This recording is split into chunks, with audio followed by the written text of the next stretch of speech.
Good morning and good afternoon. Welcome to another episode of Before Coffee.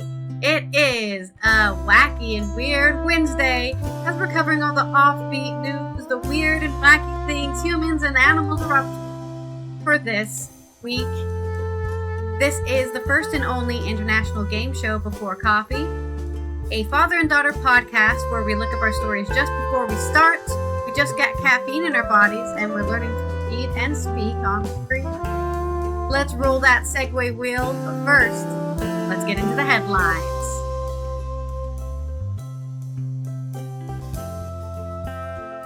Today on Wacky and Weird Wednesday, hissing may have first evolved in early humans and Neanderthals 21 million years ago, according to scientists.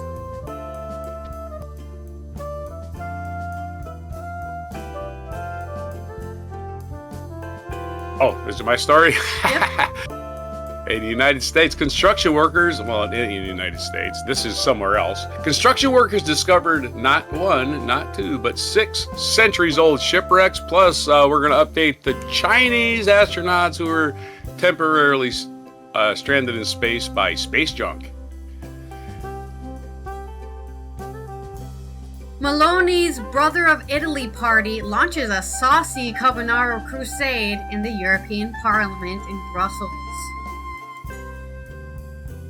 In weird weather news, the polar vortex will weaken much earlier than usual this winter, and a prisoner in Australia sues the state over Vegemite. German dancing duo the Kessler twins die aged 89 by joint-assisted suicide. In my culture news.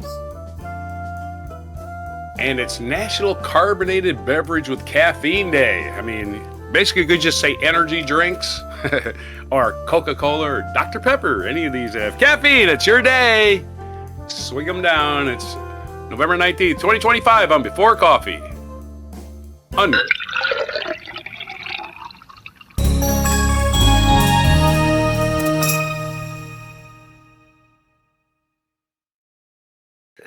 I think they've actually done a try at trying to carbonate caffeine or coffee, and they found that it was gross. It really brings out the bitter flavor of coffee, and it just tastes like bitterest, most bitter thing you've ever had. So that's the issue. That's why you add 40 pounds of sugar to it. 40 pounds of sugar, I'll take care of it. Yeah, that will solve it. Get diabetes and, pucker up. Hey, that's what they do. Your face will just pucker up. That's how bitter it was. Imagine what Coca-Cola would taste like without sugar. And we know what chocolate tastes like without sugar. Sweetener even, right? Because there is Coke Zero, right, with no sugar, but it's sweet. It's still sweetened, right? Yeah. It's got artificial. It's got a sweetener. You wouldn't want it without a sweeten sweetener. it for sure. Otherwise, it's just disgusting.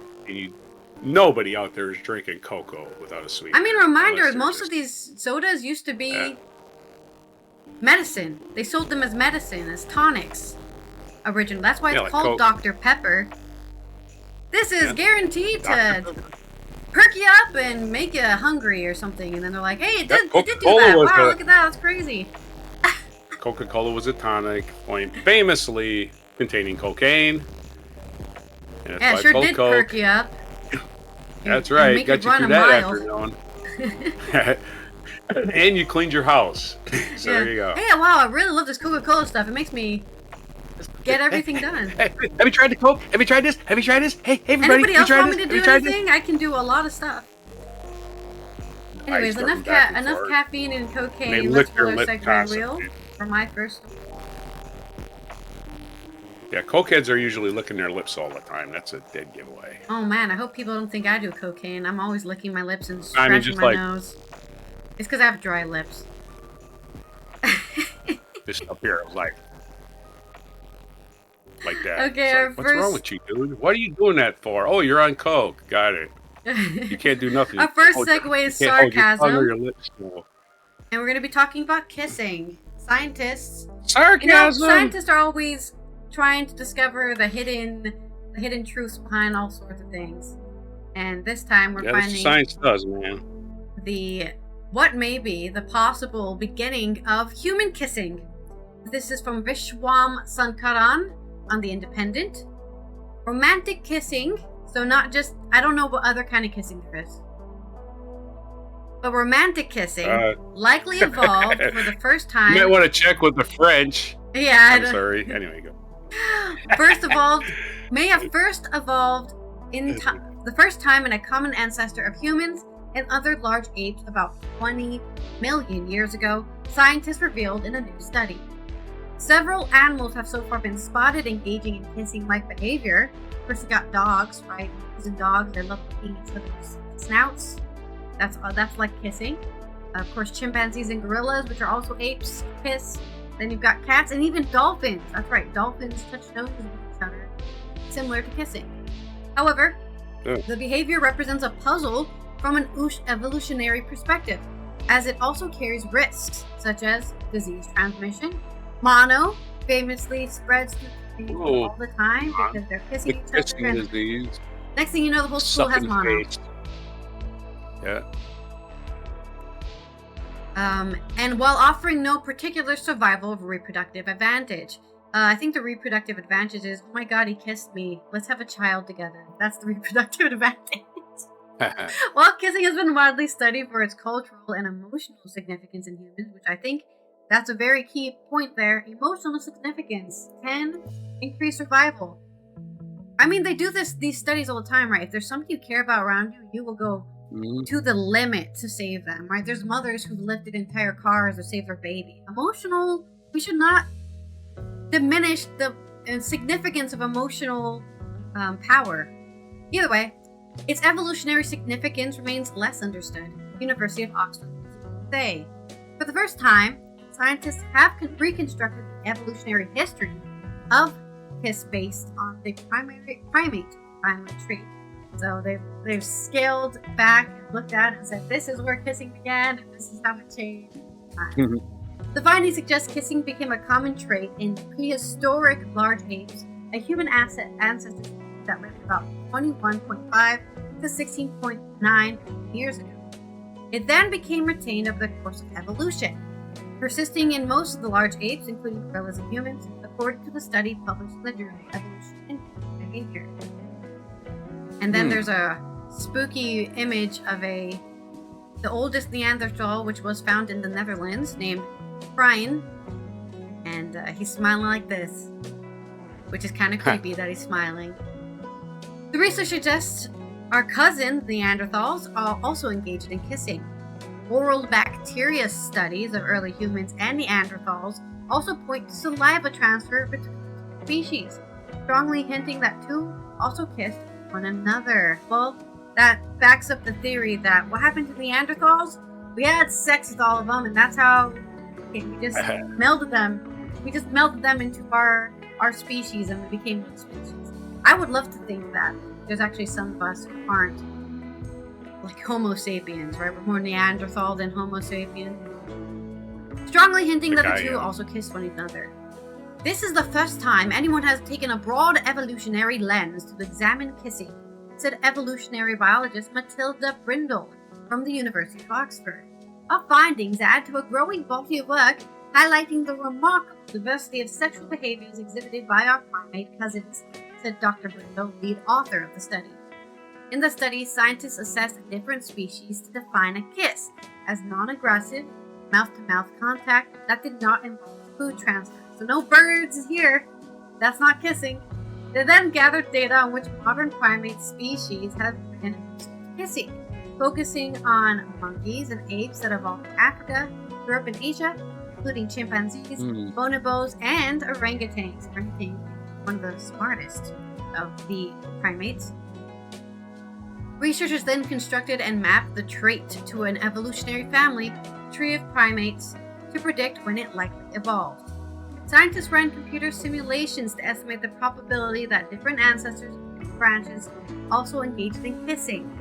They found that there's a lot of probability and statistics in it. They found that it first likely emerged around 21 to 5 million years ago in a large ape species. While kissing may seem like an ordinary or an universal behavior, it is only documented in 46% of cultures, said Catherine Talbot, another author of the study. The social norms and contexts vary widely across societies, raising the question of whether kissing is an evolved behavior or a cultural invention. This is the first step in addressing that question, Dr. Talbot said. What do they mean 56% of human cultures don't have kissing? Like in public or in private? Like no kissing at all in private? Who are these people? I just want to talk. I mean, I'm not a huge fan of kissing myself in public. But I don't know. Obviously, I come from a culture that gives kissing it's an important thing. I can't think. 46% of human cultures don't have kissing at all. That's wild to me. Like, not even on the hand? Nothing. No kissing. Whatever you say. That's my story. I'm gonna just end on that exclamation there. Wild. Yes. Prehistoric humans may have invented kissing. Prehistoric humans may have invented kissing, but the French invented swapping spit. Hey! Yeah. Was that supposed to be sarcastic? French. That was your story. Swap and spit, man. That's when you're really into the, let's exchange pathogens and see if we can, create what do we call it? What do we call it? Herd immunity. Herd immunity. There you go. It also promotes that. Herd immunity. Everybody gets sick at once. Yeah, and then weak or die. Progress. That's my sarcasm even more. From kissing. Sarcasm even more. Basically. Okay, that's my story. On to our next segue. Segue time. We're going to talk about weird archaeological finds. Just spin some beer. It's Tell a Joke. I'll tell a joke about your archaeological finds. Joking time. Jokey joke. We have two stories, so two jokes at least. Or maybe one joke that includes both of them, right? Maybe it'll be a coincidental thing. This is popularmechanics.com. Tim Newcomb. Construction workers discovered not one, not two, not three. Well, we can do this. But six centuries-old shipwrecks. Yes.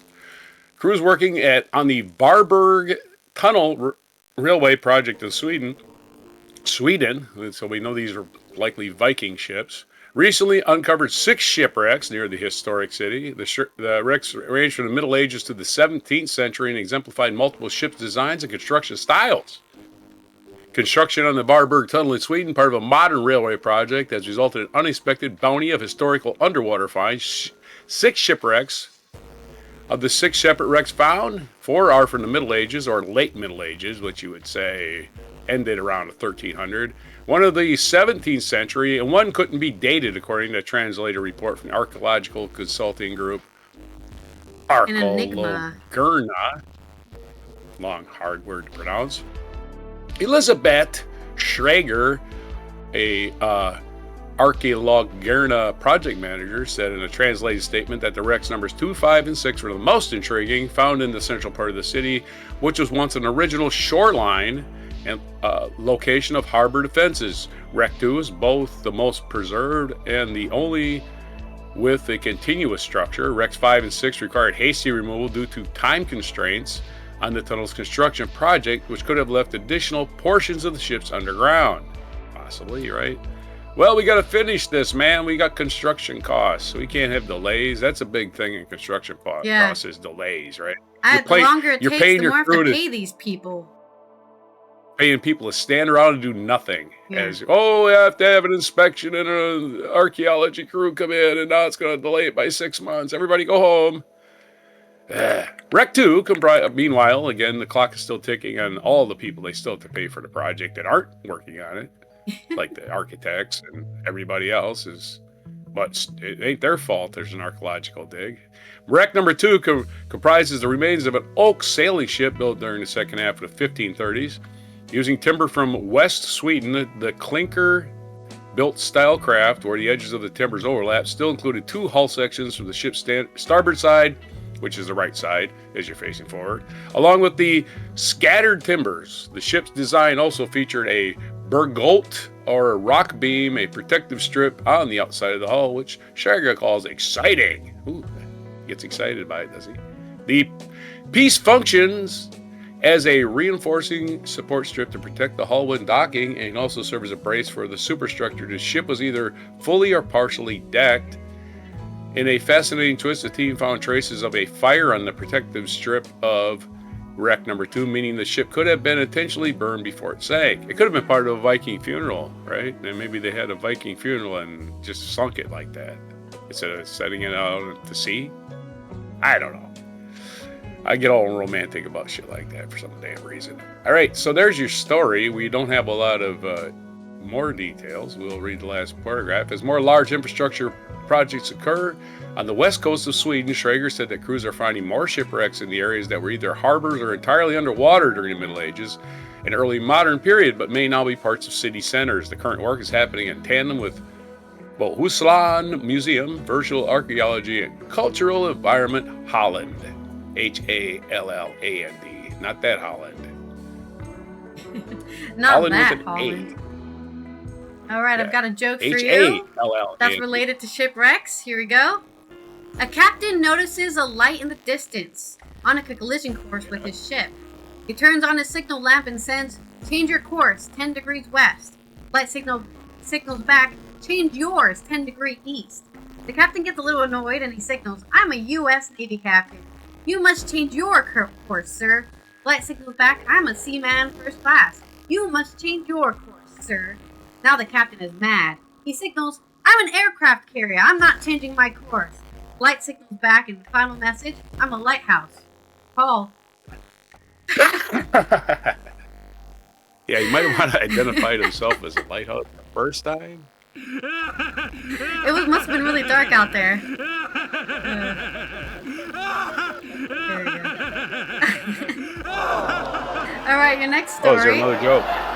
Next story is Homer has a fit. 3 more Chinese astronauts. This is a story we're updating.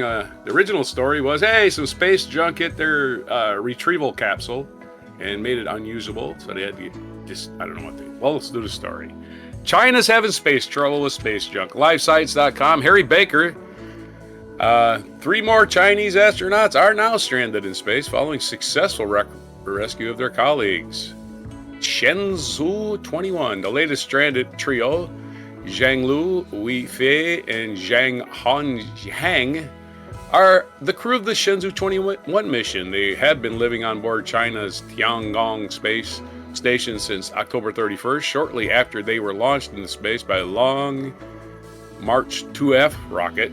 Their mission was to take over from the station's incumbent Shenzhou 20 crew, made up of takonauts Wang Ji, Shenzhou Zhonggiri, and Shendong, who were originally due to return to Earth on November 5th, but while many were quick to celebrate the return of the Shenzhou 20 crew, who completed the longest single space flight by any takonauts. That's what we call the Chinese astronauts are called takonauts. I was looking for that earlier. I was going to think, did they call them astronauts? I don't think they do. This now means that the Shenzhou 21 crew has no way of returning to Earth themselves, Live Science sister site Spacecom reported. Recent unconfirmed reports of activity by the China Manned Space Agency hint that the empty replacement return capsule, dubbed Shenzhou 22, could be launched to Tiangong as early as November 24th, according to Space News. However, if something potentially dangerous happens to the Shenzhou 21 crew before then, such as another space junk impact on the main station, they may not be able to return safely to Earth. Space junk is not going to get less of a problem, folks. It's just going to get worse. And we have a lot of stuff that depends on satellites. And if it starts smashing into satellites, it's going to be like that movie with, what's his name? Having trouble. Gravity? The one where he goes in... That's what no, happens the in one where he Gravity. travels They get in... hit by space debris and then... The one where he travels in time and watches his daughter yeah. grow up. With Matthew McConaughey. What's that one called? Anyway, in something with an I. I'll think of it in a minute. I'm very glad they got home, the Shenzhou 20 crew, but it's a bit of disconcerting that the replacement crew apparently does not have a vehicle to come back to Earth. Victoria Sampson, Chief Director of Space Security Stability at the Colorado-based nonprofit Secure World Foundation really told Scientific America. Once the new return capsule eventually arrives at Tiangong, the damaged Shenzhou 20 capsule will likely be detached from the station and deorbited into the Pacific Ocean, according to Reuters. The Shenzhou 21 crew is widely expected to complete their 6-month mission as originally planned. It is currently unclear why CMSA, the Chinese space agency, decided to return the Shenzhou 20 crew before the new capsule was sent into space. It could be that Tiangong, which is only 1/5 the size of our International Space Station, could not safely support all 6 taconauts at once, although the CMSA had previously stated that this was not an issue. I would think they would, keep the other capsule up there instead of being in a rush to return those other astronauts to Earth. Keep them up there until the other capsule is ready and then return them. But they are in a rush to get them back. Maybe they're running out of may also food. Be possible. True, but being dead is not any kind of scenario you want to be either, because right now they're up there without a escape plan. Right? They're up there right now with a damaged capsule that they can't use, that they got to control the descent for. And it's going to be another 5 days before the replacement is sent. So they're going to have 5 days of hopefully no space junk hits us anymore, because we can't escape anymore. So, well, good luck. It may also be possible that stranded crew return home on the damaged Shenzhou 20 capsule. In an emergency scenario, those spacecrafts are separated into 3 detachable sections: a power and propulsion module, crew living quarters, and a parachute assisted return module, according to Ars Technica. And as long as the cracked windshield is not part of the main return module, it may be delivered to stranded crew to the Earth if push comes to shove. Yeah, cracked windshield, no problem. Just get rid of that stage.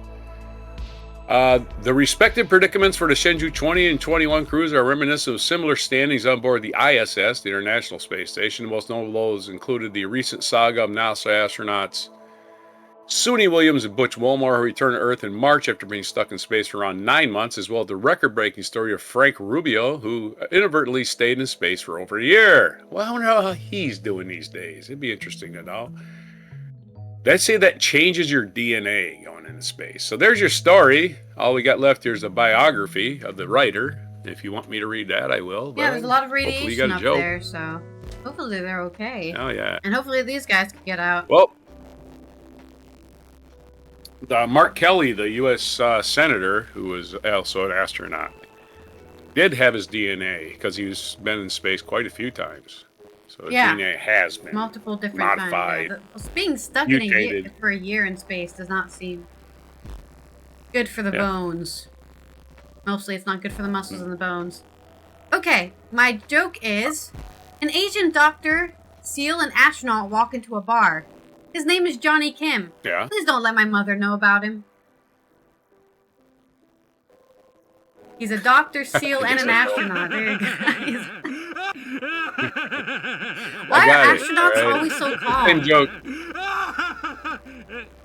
Why are astronauts so calm? It's the moon maidens. There's no pressure in space. Ah! You got it.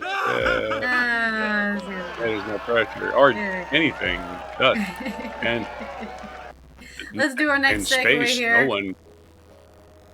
There used to be a movie. It was the little tagline for the movie was, "In space, no one can hear you scream." What was that? Yeah, I remember that one. What was it? What movie was that? I forget what movie it was. I just remember the tagline. It might have been Aliens. Mixed Metaphor is our next segue. And I'm going to be talking about carbonara, or pasta in Brussels. That's right, Meloni, Giorgia Meloni, the current Prime Minister of Italy, her party is launching a crusade against the European Parliament's pasta regulations. This is on Euronews by Vincenzo Genovese. Italian Premier Giorgia Meloni's party has cooked up a letter to President Metsola criticizing the sale of Italian-style products in the Parliament's Brussels. This is very important stuff, people. Forget taxes and cost of living and housing. We need to make sure the pasta in Brussels is top tier. After having accused the European Commission of canceling Christmas, Italian conservatives are now turning their ire against the European Parliament, which in their view is guilty of allowing the sales of faux Italian-style products within its premises in Brussels. On Tuesday, the 17th, was it 17th or was it the 18th? It was the 18th. The 18th of November, the Brothers of Italy Party delegation in Parliament announced it would formally submit a letter to President Roberta Metsola regarding the use of the Italian flag and names on some sauce bottles sold in the Parliament building's first market. This isn't pasta sauce from Italy! How dare you! The improper use of symbols or references to Italianness or products that do not come from Italy may constitute a deceptive practice and therefore be prosecutable. Brothers of Italy head of delegation Carlo Findanza said in a statement on Tuesday, quoting an EU regulation prohibiting misleading ads. The letter follows a Facebook post by Italian agriculture Francesco Della Brigida, who posted pictures of some bottled sauces made in Belgium, labeled with Italy's tricolored flag, Italian-sounding names, including the famous carbonara pasta sauce. How dare they? I asked immediately to launch a verification, the Lord Brigida wrote yesterday on the 18th of November. Oh my god! This isn't real Italian carbonara sauce! The bottled sauces are indeed on sale in the Parliament's market, as verified. The labels of these food items do not claim that the product is made in Italy, but only that some ingredients come from Italy, and for this reason are associated with the flag. For the record, the carbonara bottle contains ingredients like heavy cream and pancetta that are not part of the original official recipe, which requires guanciale instead and decidedly no cream. But this was not the primary focus of Lola Brigida's complaint. This is the last food-related crusade put forward by Meloni's party, which has previously roasted others for using meat-related terms like burger and sausage for plant-based products. Oh no! This isn't made out of meat! You can't call it a burger! Sorry. A tofu patty for plant-based products, and even approved a law prohibiting the production in Italy of lab-grown meat. Minister Lolo Brigida is also no stranger to the subject. 2 years ago, he sparked outrage by saying that in Italy, poor people eat better than the rich. Pre-made sauce sold in jars is generally frowned upon, whose residents pride themselves on traditional recipes and high-quality ingredients. Wait till they find out all the tomatoes they get is from the Netherlands. Don't tell them! Don't tell them their tomatoes are not Italian. In September 24th, an announcement by U.S. manufacturer Heinz of a new carbonara in a canned product embroiled the southern European country in a massive spat, with the likes of Michelin-starred chef Alessandro Ferro calling the new tint pasta so abhorrent it amounts to cat food.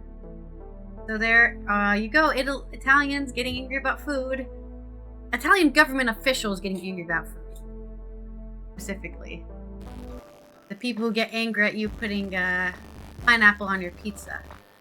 You got a mixed metaphor for me? You're muted, so I can't hear you.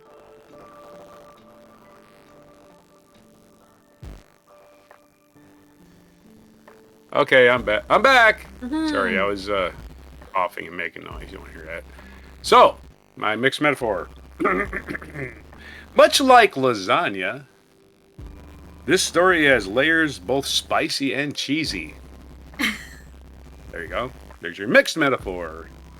Both spicy and cheesy. Mixing your... Yes, definitely.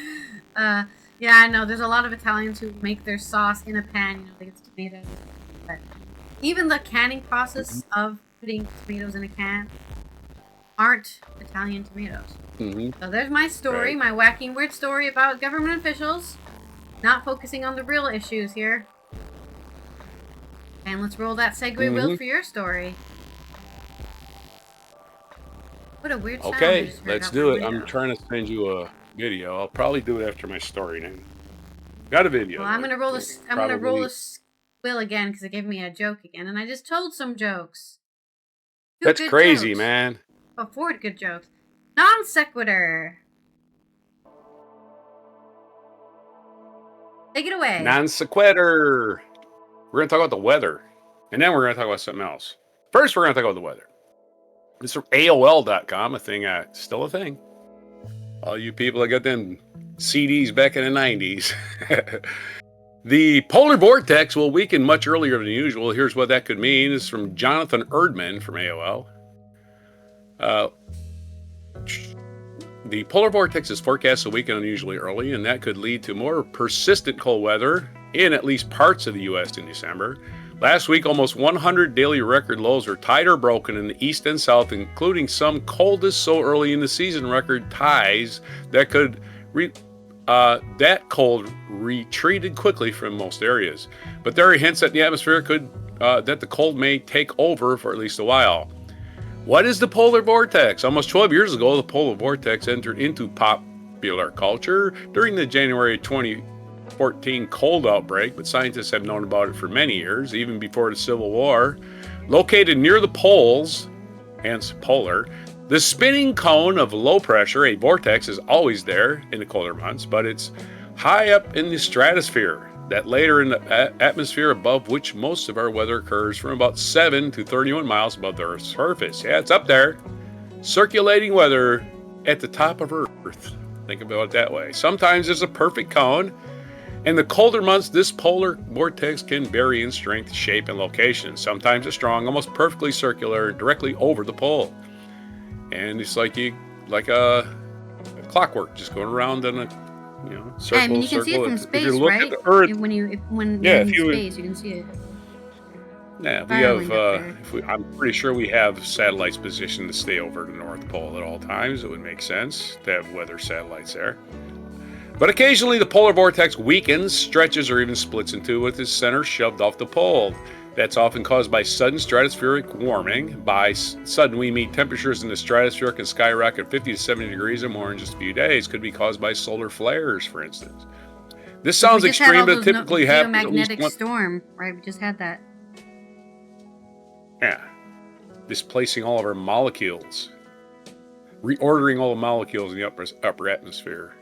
This sounds extreme, but typically happens at least once every other cold season, according to the data compiled by NOAA scientist Amy Butler. Strange early weakening forecast, and that's what forecasts is to happen soon. As you can see in the graph, no, there's no graph that you're going to see. The polar vortex is expected to be pushed off the North Pole by warm air and stretched like pulling both ends of a rubber band, like a taffy pull, right? And pretty soon something in the middle breaks and you don't have a vortex anymore. You have a bunch of weather escaping its little cell and flying off and causing weird weather patterns. If the warming in the stratosphere is strong enough to switch the typical westerly winds to easterly, it's called a major sudden stratospheric warning. In records dating to the late 1950s, only twice before a major SSW event happened as soon as November, in 1968 and 1958. The last time it happened in December was 1998. So this could be the earliest such event in the last 27 years. And they got a picture you can't see. While it doesn't always happen, changes in the polar vortex can gradually drip or leak downward and eventually affect the jet stream pattern that drives our weather, but its impact is the opposite of what you might think. When the polar vortex is strongest, circular and centered near the North Pole, such as the earlier, you didn't see an image, you're less likely to see cold air plunge deep into North America. Yeah, it stays contained, right? This strange polar vortex effectively helps wall off cold Arctic air from the mid-latitudes. It's when the polar vortex is weaker, such as a forecast in late November or December, that blocking patterns may eventually set up higher latitudes that set up over higher latitudes, which means farther north, that influence the persistence of cold air masses. Despite this overall scenario, the forecast ahead for December may be tricky. This looks like a prolonged event, and I expect the weather models will struggle correctly simulating how it evolves and how it will impact our weather. It's going to be unpredictable. So that's kind of the takeaway from this. The polar vortex, predictable. The polar vortex, breaking up, unpredictable. So let's have us. We always know it's there, but we don't know what it's doing. Right? Similar to the government, there you go. Right? It's always there, but we don't know what they're doing, what they're planning, and next thing you know, we have no power this year because they've destroyed all our power Yeah. infrastructure. Yeah. Yep. Yes. Or And the of course, water is full they'll of lie to you. sewage. Surprise! We You knew find it was out at there, but we tax didn't tell time. you. You find out at tax time. It's usually tax time 2 years after those assholes have been on the office. Oh, right, That's of the course, best part, yeah. right? You can't even vote them out anymore. They're already gone.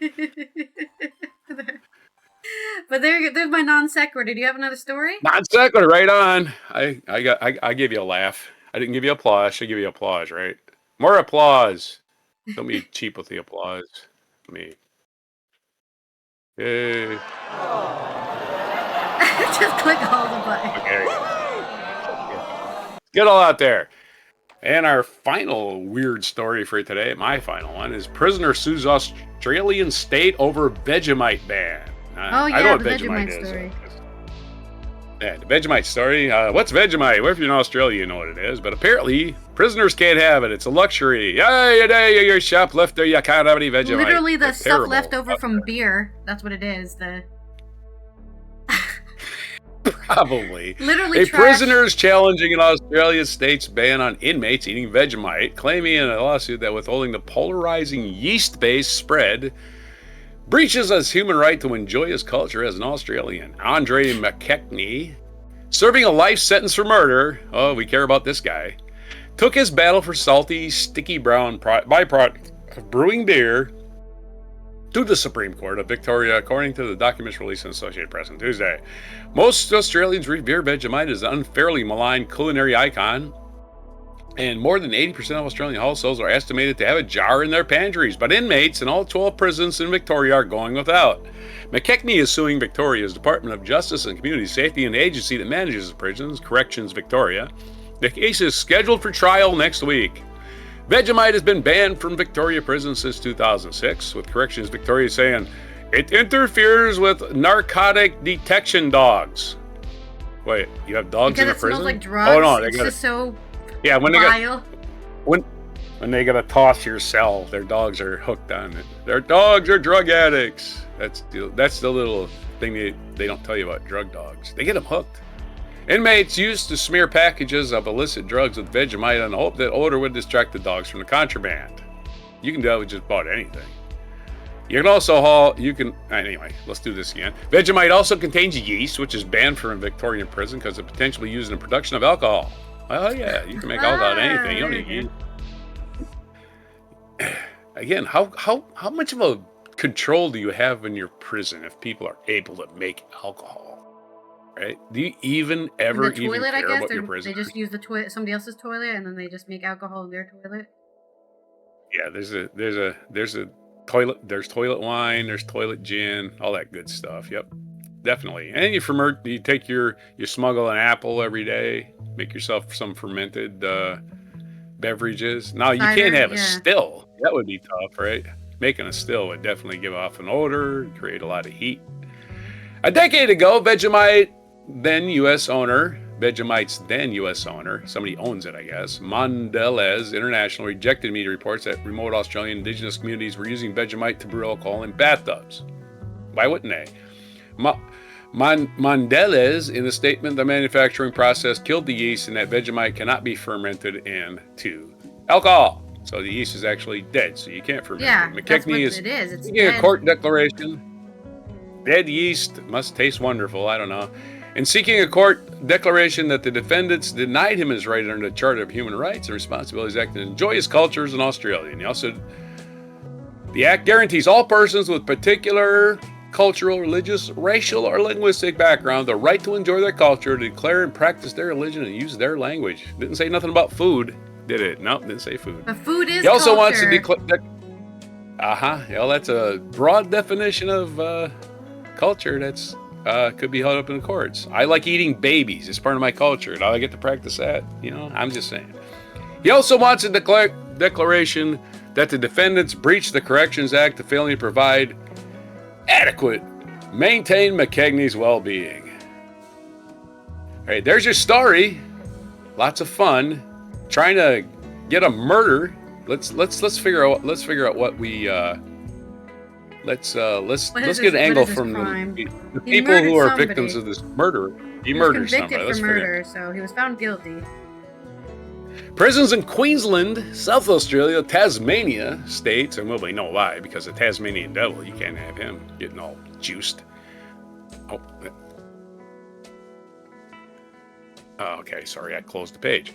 Victims of crime advocate and lawyer John Herron said it was a frivolous lawsuit as it was offensive to victims' families. As victims, we don't have any rights. We have limited, if any, support. It's always about the perpetrator, and it just reinforces that, said Herron, whose daughter, Courtney Herron, was found beaten to death in Melbourne in 2019. Her killer was found not guilty of murder reason of mental impairment.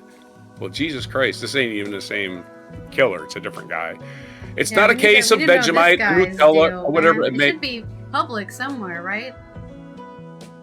What? No, we're going to figure it out here. McKegney is held in minimum security Port Phillip prison. He was 23 years old when he stabbed to death wealthy Gold Coast property owner developer Otto Kuhn. He killed an oligarch. Oh no! He killed an oligarch. I'm really getting on this guy's side now. I thought he killed some poor girl. No, he killed a rich asshole when he was 23. I'm not saying the guy deserves to die. He's the Australian Luigi, dude. He's the Australian Luigi with a knife. And again, Gold Coast property developer. Property developers are just awesome people, aren't they? I'm not saying you deserve to die, but I'm not sad he's dead, I should say. Sounds like a slimy guy to get rid of anyway. Property developer.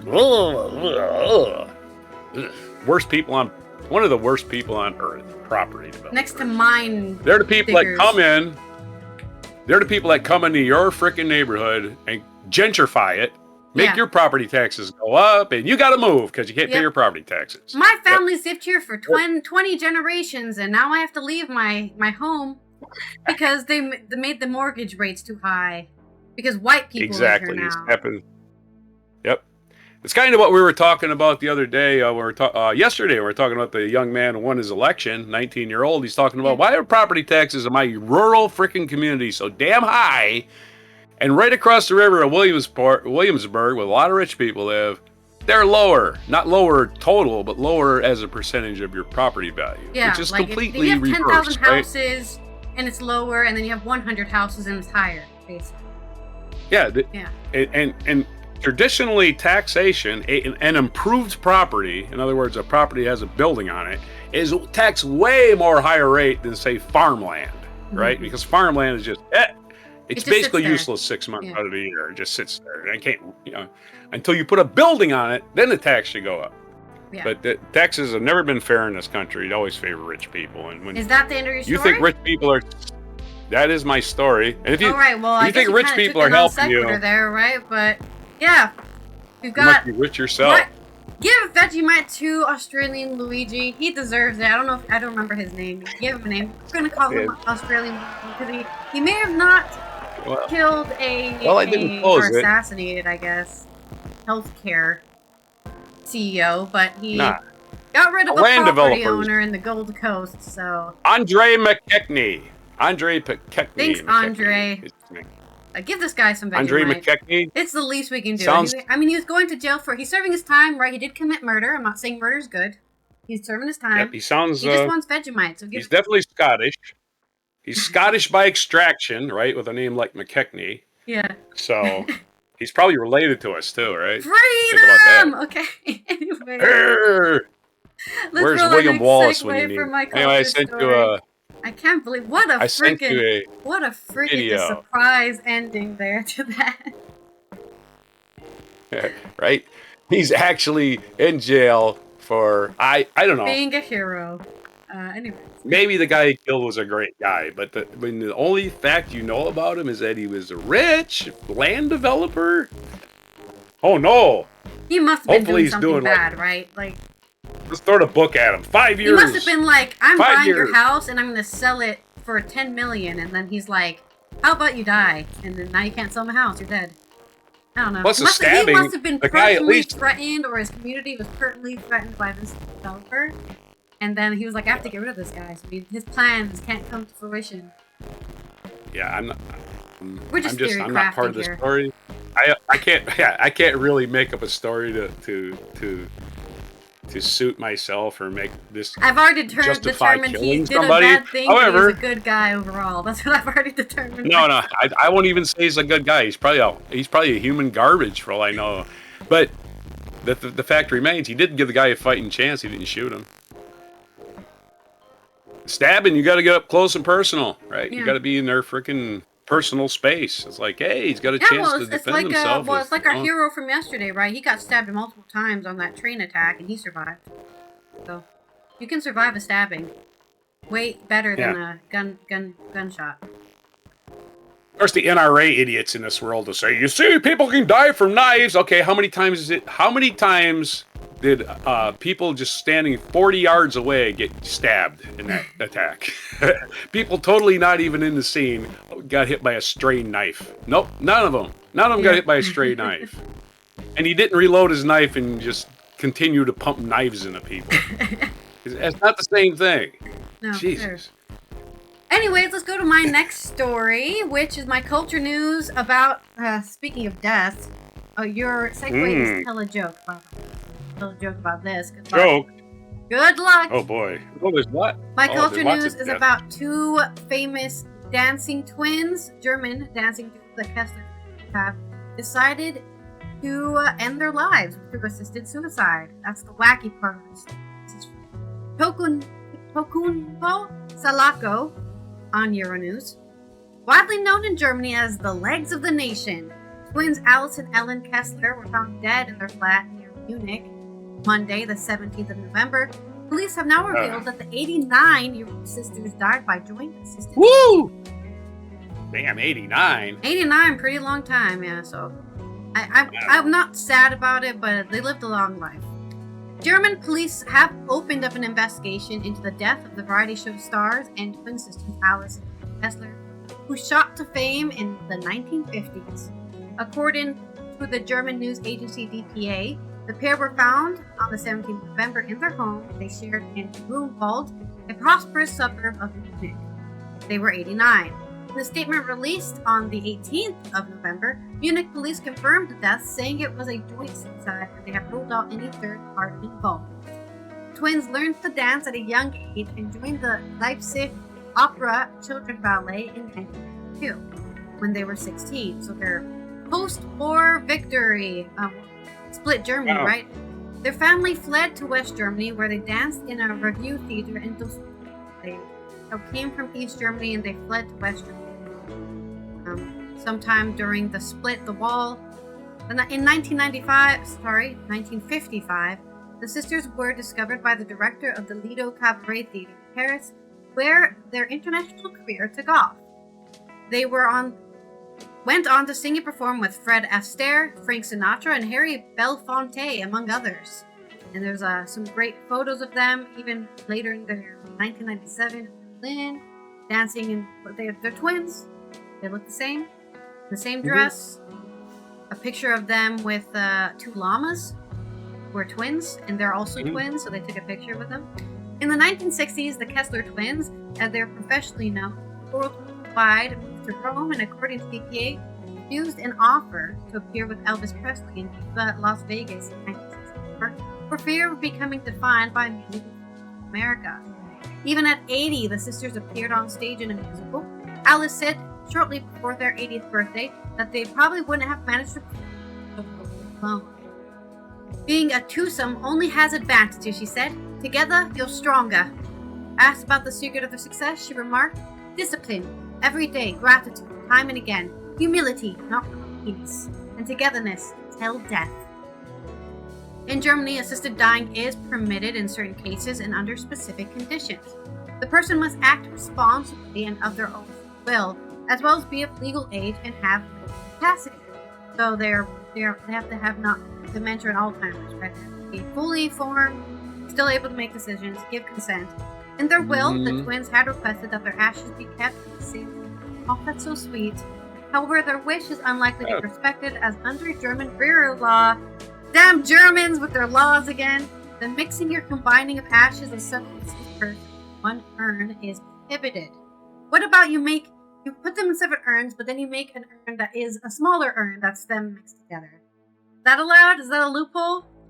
They were given an honorary award from the German and Italian governments for their contributions to the entertainment industry, including the Order of Merit of the Federal Republic of Germany in 1987. So, farewell, twins, what are they called? I forgot their names again. The Kessler twins. A long, successful life of dancing and having fun. And I think how you go out. I talked about this before the show started, but my theory is that one of them was going to die, maybe of something. Or maybe they were just like, I'm done, and then they just agreed to die together. It does seem like they're very attached at the hip twins, you know? Some twins, they can go off, have their own separate lives, but these two breathed, lived, and I guess died together. Well, you're lucky if you get to do something you want to do for all your entire life. I mean, you're lucky to have a partner in life. Even if it is your twin, right? Even if it's biologically defined, right? You just came out together, but... So, like I said, some twins separate. These guys did not. They just stayed together, lived together. Wacky. My joke. Okay, so they're 89. Yes. And it's 10 years older. That's 10 years older than Trump, which means when they were 15, he was 6. So, and when they were 18, he was 8. So, they were entire lives safely from being sexually harassed from Donald Trump. And that's something to be celebrated. Is that your joke? Yeah, they spent the last 79 years not being sexually harassed by Donald Trump. What few women can say, I would say.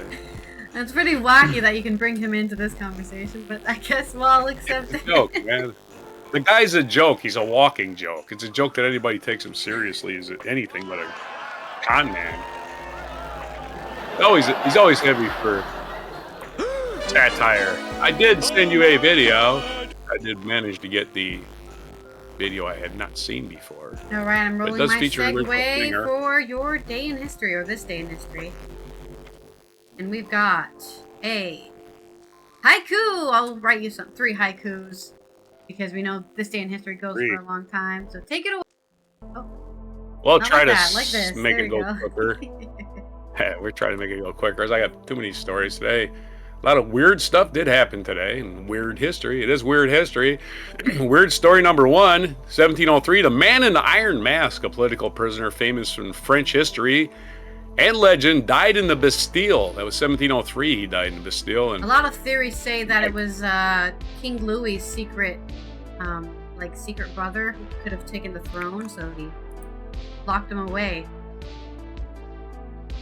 Diabolical French royalty. They had it coming. I'm telling you, in 1793, they definitely had it coming. In 1794, during his tenure as the first Chief Justice for the U.S. Supreme Court, John Jay negotiated the Jay Treaty with Great Britain, helping mend ties between Americans and British. Of course, they went to war about 20 years later. 1820, the Trapeau Protocol, a declaration of intention to take collective action against revolution, was signed by the Holy Alliance powers at the Congress of Troppau. The Congress of Troppau, I don't even have the slightest clue. Maybe you can look that up for me because I've never even heard of this place. 1863, Abraham Lincoln is delivered the Gettysburg Address. No, that's not a place he lived. It was a speech. It was a very short speech, as a matter of fact. And 7 years ago, our forefathers brought across this nation a land conceived in liberty. And I used to know like the first 10 lines of it as a kid. 1962, American actress Jodie Foster was born. Happy birthday to Jodie Foster, who is worth killing for, obviously, because John Hinckley shot Reagan to impress Jodie Foster. What a guy. John Hinckley apparently is still free. Like he's not free to walk the streets, but he's not in prison anymore. 1969, Brazilian football soccer player Pelé scores 1,000th goal, the world's greatest footballer. 1975, the dramatic film One Flew Over the Cuckoo's Nest, filmed in Salem, Oregon at the State Hospital, was released in American theaters, and it became the first film since It Happened One Night to win the Academy Awards for Best Picture. Director Milos Forman, lead actor Jack Nicholson, lead actress Louise Fletcher, and screenplay. It won all of those Oscars. It won Best Picture, Director, Lead Actor, Lead Actress, and Screenplay. That's a clean sweep. Everybody else showed up for that award show, went home and just, yeah, I hate that movie. Again, a great movie made about a actual person named Ken Kesey who was locked up in a state hospital in Oregon, and they actually filmed it in the state hospital in Oregon, in Salem. And I went and looked that place up, and I said, hey, let me drive over there. I drive over there, and the funniest part is right next to the state hospital is a weed store. Woohoo! So that's cool. Little side story for me. Anyway, I think it's funny. I can get some weed and go get high and check into the state hospital. 2002, as had the House of Representatives the previous week, U.S. Senate overwhelmingly approved the creation of the Cabinet Department of Homeland Security, a workforce of 170,000. They put a bunch of other agencies under it, like Secret Service and Customs, and I went to work for them. I worked for Homeland Security basically for, let's round it up to 15 years, all told. 2007, Amazon began selling I was a contractor, by the way, not a government employee. I was a totally expendable contractor. 2007, Amazon began selling the Kindle on this day, 18 years ago, a wireless electronic reading device that played a key role in popularizing ebooks. Of course, you can just download ebooks to any device. You don't need a Kindle.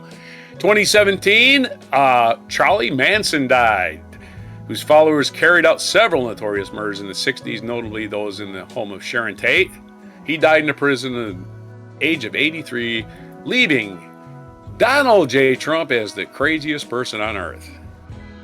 1977, Anwar Sadat visited Israel, the Arab-Israeli War of 73-74. After it, 3 years after, President Anwar Sadat began to work towards peace, and on this day in 1977, he began a historic visit of Israel, during which he offered a peace plan to his parliament, and he was assassinated for bringing peace between Israel and Egypt, just like Israel assassinated their leader for bringing peace between Israel and Palestinians. Oh, we can't have that!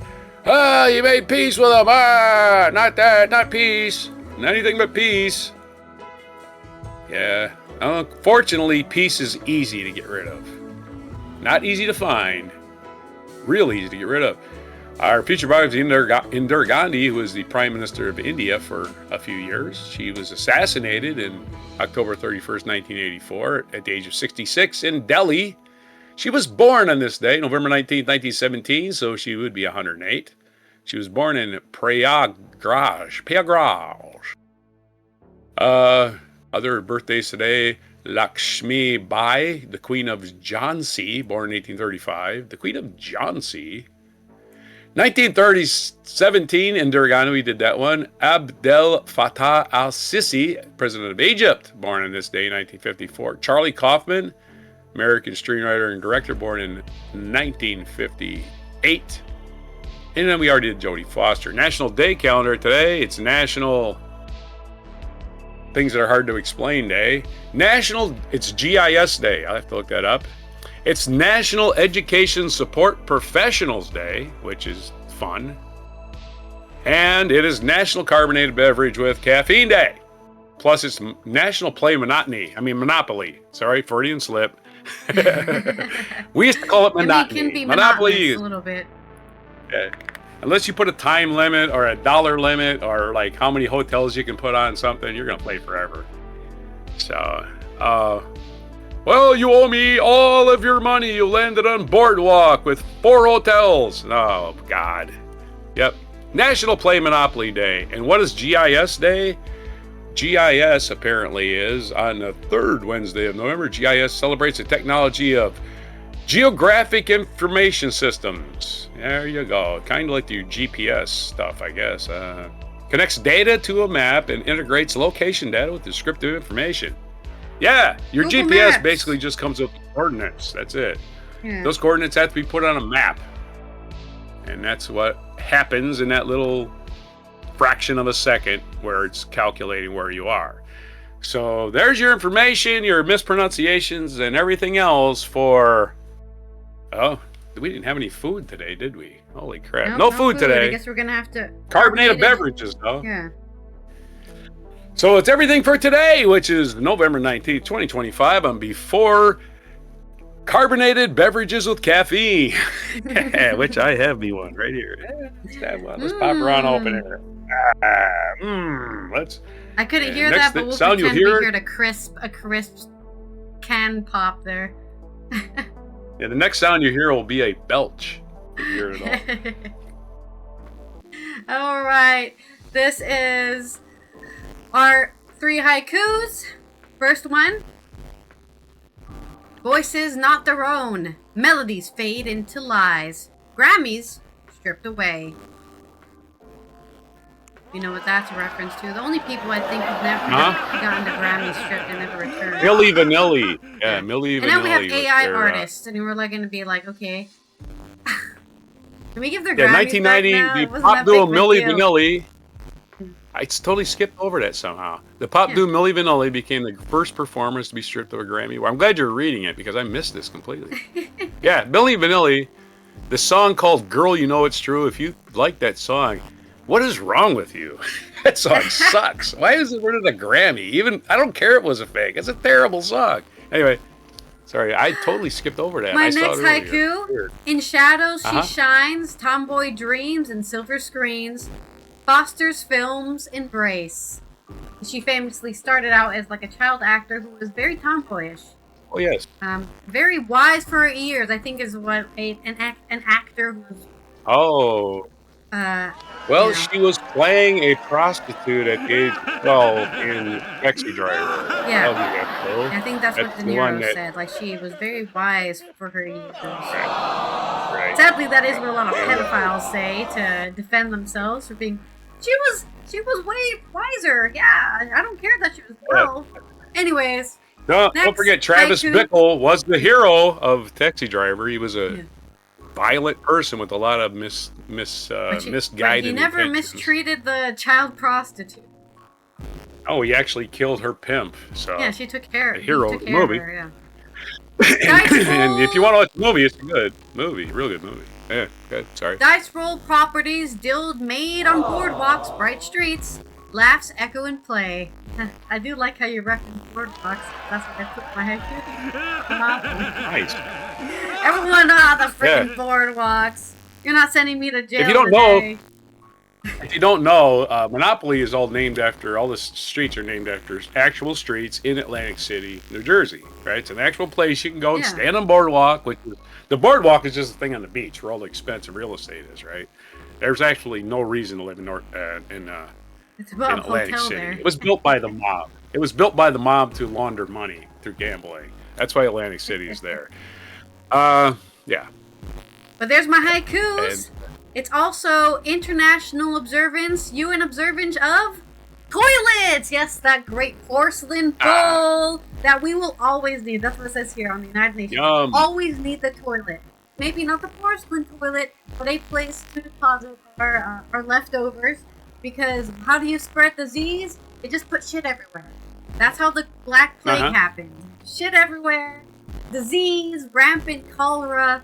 So we want to make sure that people have access to a safe toilet, especially the poorest, women and girls who are worst affected by not having a toilet. 3.4 billion people still live without the safety managed sanitation services. Not sure that sewage is going somewhere, being treated, and then, dispersed out into nature where it can safely not be. 354 million people still practice open defecation, which is just going to a bush and shitting in a bush. Terrible. Hey, not India is a tradition. Don't forget that. It's a thing in India. Taking a crap with your neighbors out in the field is a social event. Yeah, that's fine. But you have to make sure a lot of places. You're not spreading disease, because that's how a lot of people die. So. Or your government doesn't treat the sewage and just dumps it in the water anyway. Well, that's what I'm saying, right? It's very important to have people, that's like I said, 3.54 billion people do not have safety sanitation services. Nobody's paying the taxes. It's a shitty problem. It's a shitty problem indeed. But that is, problem. And it's still International World Antimicrobial Resistance Awareness Week, which is why we're talking about toilets. Holy crap. How do you stop the spread of disease? You don't eat weird shit. Wash your hands. And wash your hands and take your medicine. Yes. But this has been Allison here from the Netherlands, Roger from the U.S., East Coast of the U.S., as we finish off another Wacky and Weird Wednesday. We'll be back for Thursday's 13, in which we'll have the list of 13 things, and we can argue about those things, and with them we'll say, hey, you missed this thing on your list. So make sure you're following on Twitch, subscribe to YouTube, and turn on those notifications so you know when we go live or post the video. And also, if you would like to support the show, because we're not making any money off the show other than we're making community, but we're not making money. So if you would like to support us monetarily, check out the Patreon. There's a coffee supporter where you can see pre-show and post-show if you missed those. And oh right, you gave me the mic drop moment, but then I was writing freaking haikus. Did you load it? I downloaded it, but I didn't put it in. That's what I did. Okay. All right, so I got it. I'm ready to go. Well, at least I'm ready. I don't take that long to get it. Yeah, I actually got it to my computer, which is really a victory, right? It's like, wow, wild, crazy. I learned my shortcut now. If I have trouble loading a page, I just start the task manager, and for some reason that forces the RAM to not be locked up anymore.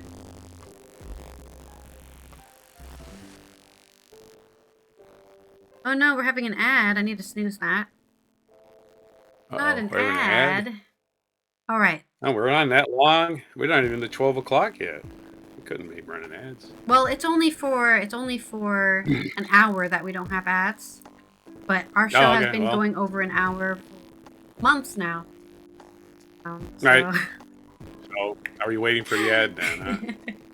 I try to cover smaller stories so that we can talk like coffee. Always save I definitely cut my story. I cut every story at about 30% today. I didn't read all. I was like, oh, here's some paragraph of superfluous information. All right, I've got our mic drop moment ready. So here is our Australian Justice for Vegemite mic drop moment. This is the dream that is in the head of our Mr. McKechnie as he lays in his prison cell.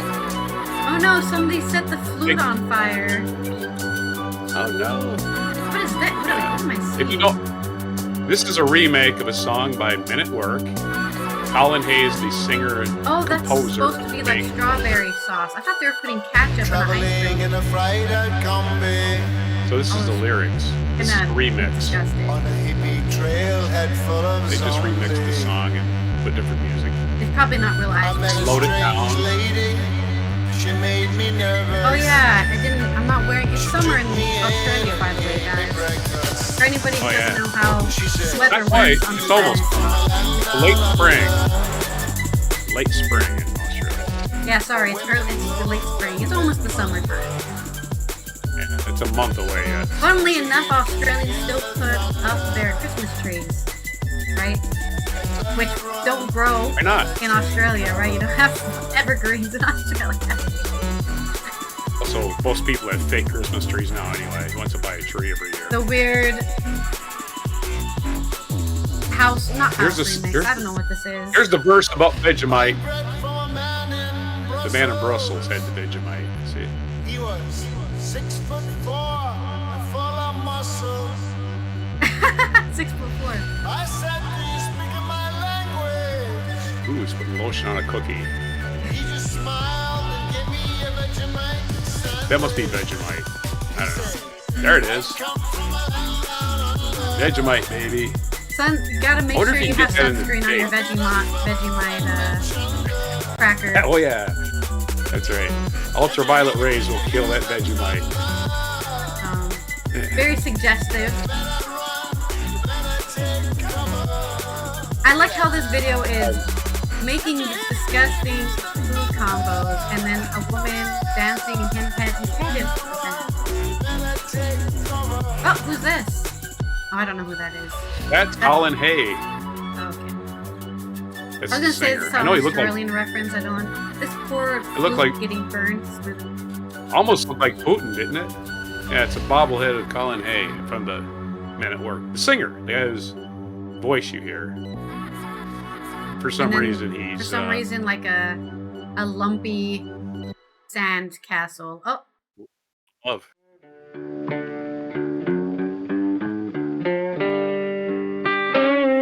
Be sure to hit the like, subscribe, and notify buttons. And follow our other channels, Toxic Alley, History of Gravy, and Scratchy Old Records.